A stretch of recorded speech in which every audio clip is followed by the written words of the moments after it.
जय हिंद। मैं अखिलेश राव। कई आरजेडी के कार्यकर्ता हो गए, चाहे बहुजन समाज से जुड़े हुए कोई व्यक्ति हो गए, आज आपने हर एक लीडर को सुना होगा कि संविधान बचाना चाहिए, संविधान बचाना चाहिए। हमें सच में संविधान को बचाना चाहिए, क्योंकि हमारी वजूद संविधान से है। क्योंकि संविधान के पहले हमारी वजूद नहीं थी। यहाँ पे एससी, एसटी और ओबीसी की वजूद नहीं थी।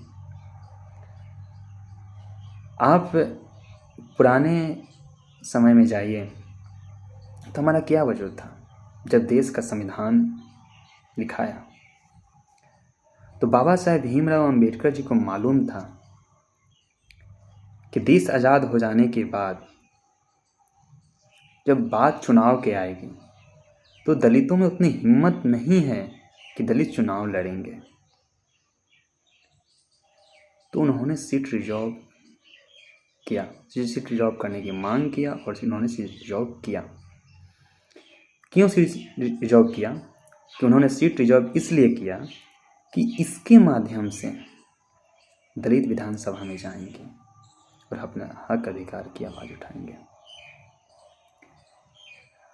लेकिन आज का सिचुएशन देखने को जैसे मिल रहा है कि संविधान पे आँच आ रही है, आरक्षण पे आँच आ रही है। तो कहते हैं ना कि हमें सच में अपनी जान की बाजी लगाकर संविधान को बचाना पड़े तो हमें जान की बाजी लगा देनी चाहिए, क्योंकि हमारा वजूद संविधान से है। ये सच है कि हमारा वजूद संविधान से है। जिस दिन संविधान खत्म होगा ये सारा सिस्टम खत्म हो जाएगा। फिर किसी में हिम्मत नहीं होगी विधायकी का चुनाव लड़ेगा, किसी में हिम्मत नहीं होगी वो सांसद का चुनाव लड़ेगा, नहीं आएगी हिम्मत वो, क्योंकि हमारी उतनी कैपेसिटी अभी नहीं बनी है।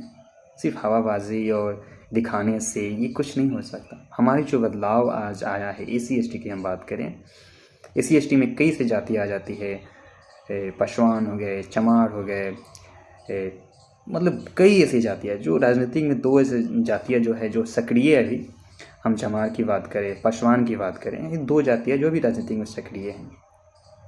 अब इतनी कितनी आप सुधार लाए हैं। आप जाके बस्तियों में घूमिए, वहाँ पे सड़क नहीं है। दलित बस्ती में आप जाइए, पशवान बस्ती में जाइए, वहाँ घर नहीं है। अच्छा, किसी भी थी रविदास समाज के बस्ती में जाइए, वहाँ घर नहीं है, अच्छे घर नहीं है, रहन सहन अच्छी नहीं है। मतलब वो मान चुके हैं कि हमारी स्थिति यही। तो अभी सच में हमें संविधान की ज़रूरत है। हम ये नहीं कह रहे कि जो आरक्षण है, रिजर्वेशन है, सालों साल रहेगा, लेकिन जब अभी हमारी ज़रूरत है रिजर्वेशन का, जिस दिन हमें लगेगा कि हमें आरक्षण की ज़रूरत नहीं है, जो गैर बराबरी है ख़त्म हो चुका है, उस दिन हम आरक्षण ख़त्म कर देंगे। लेकिन संविधान पे तो आँच नहीं आएगा। इसलिए हम आप लोगों से रिक्वेस्ट करेंगे कि संविधान को पढ़िए और संविधान को बचाने के लिए आप हमेशा तत्पर रहिए।